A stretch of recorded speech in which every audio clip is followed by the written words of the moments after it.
বিনা পয়সা টিভিতে দেখাইবে আর কি।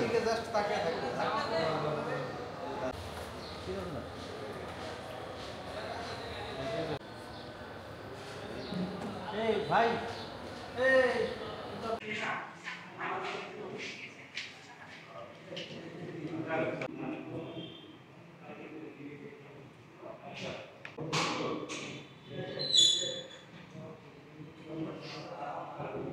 আছে জি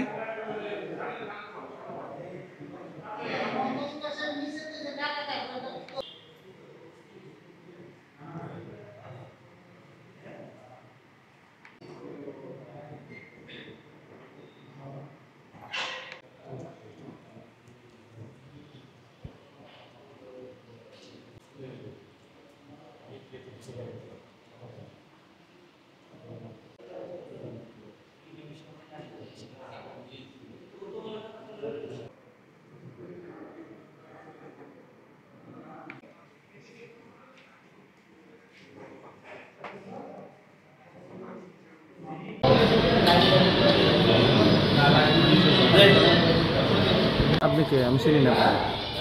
আপনি কে? আমি চিনি না তো আপনার।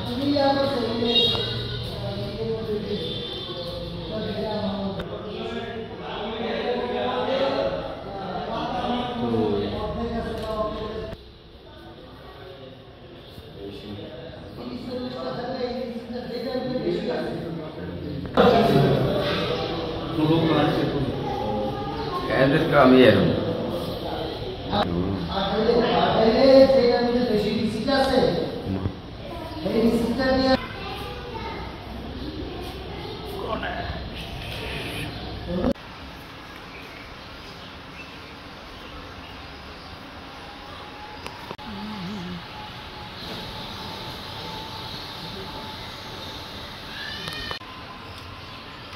দাদা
এবার আমাদের পূজার 112টি পূজা ভোলা জেলায় হবে।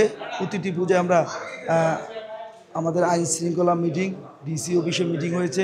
প্রতিটি মন্দিরে সিসি ক্যামেরা আয়ত্তে আনতে হবে এবং মন্দিরে সম্পূর্ণ কার্যক্রম সুস্থ এবং সঠিকভাবে হবে এবং আমাদের পূজা অনেক ভালো হবে। এবার আমরা করতেছি। আমাদের ষষ্ঠী থেকে শুরু করে দশমী পর্যন্ত আমাদের এই 5 দিনে বিভিন্ন সাংস্কৃতিক আয়োজন করা হয়েছে। বিশেষ করে আমরা অষ্টমীর দিনে আমাদের এক মন্দিরে আয়োজন থাকে, বাচ্চাদেরকে নিয়ে সাংস্কৃতিক আয়োজন থাকে এবং দশমীর দিনে রাত্রে আমাদের বাচ্চাদের এবং মহিলাদের এবং ছোট ছোট বাচ্চাদেরকে নিয়ে আমরা একটা সাংস্কৃতিক আয়োজন করে থাকি। এবারও আমাদের সেই আয়োজনের ব্যবস্থা আছে। আমাদের এই শারদীয় দুর্গাপূজা হলো সনাতন ধর্মের সবচেয়ে বড় একটি শারদীয় উৎসব। দীর্ঘ 1 বছর পর শারদীয় দুর্গাপূজা আসছে। আমরা মায়ের জন্য অনেক অপেক্ষা করছি। এই 5 দিন অনেক ঘুরবো, সব জায়গায় ঘুরবো ফিরবো, মাকে দর্শন করব। আমাদের এবারে শারদীয় দুর্গাপূজা যাতে আমরা সুন্দর এবং স্বচ্ছভাবে করতে পারি, এর জন্য আমরা পূজা কমিটির পক্ষ থেকে প্রশাসনের কাছে দৃষ্টি আকর্ষণ করছি, তারা যেন আমাদের সার্বক্ষণিক আমাদের মন্দিরটি দেখাশোনা করে এবং খোঁজ খবর নেয়। এখন পর্যন্ত আইন শৃঙ্খলা পরিস্থিতি ভালো, সার্বক্ষণিক আইন শৃঙ্খলা পক্ষ থেকে সার্বক্ষণিক খোঁজখবর নিচ্ছে এবং আমরা আশাবাদী শারদীয় দুর্গাপূজা সুষ্ঠু এবং সুন্দর হবে, এই প্রত্যাশা আমরা ভোলাবাসী আমরা রাখছি। দুর্গাপূজা প্রস্তুতি হিসেবে আমরা হিন্দু সম্প্রদায়ের নেতৃবৃন্দর সাথে বৈঠক করেছি। আমাদের প্রতিটা মণ্ডপে আমাদের পুলিশ মোতায়েন থাকবে, আমাদের প্রতিটা এলাকাতে মোবাইল টিম, স্ট্রাইকিং টিম থাকবে, তারা সার্বক্ষণিক নজরদারি করবে। ইতিমধ্যে আমরা যে প্রতিমা নির্মাণের স্থান সেখানে আমরা নজরদারি শুরু করেছি।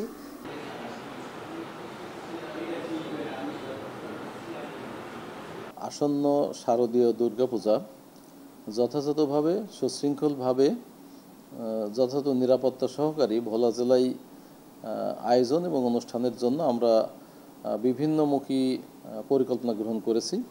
প্রথমত সকল দুর্গাপূজা মণ্ডপে ভোলা জেলায় 112টি মণ্ডপ প্রতিষ্ঠিত হতে যাচ্ছে। এখানে আমরা প্রাথমিক নিরাপত্তা পূজা কমিটির যে ভলেন্টিয়ার বাহিনী তারা থাকবে, সেখানে আনসার থাকবে, পুলিশ থাকবে, আমাদের র্যাব নিয়মিত টহলে থাকবে, এখানে কোস্টগার্ড থাকবে, এছাড়া আমাদের নৌবাহিনী তারাও টহলে থাকবে। আমরা সার্বিক নিরাপত্তা ব্যবস্থা গ্রহণ করেছি।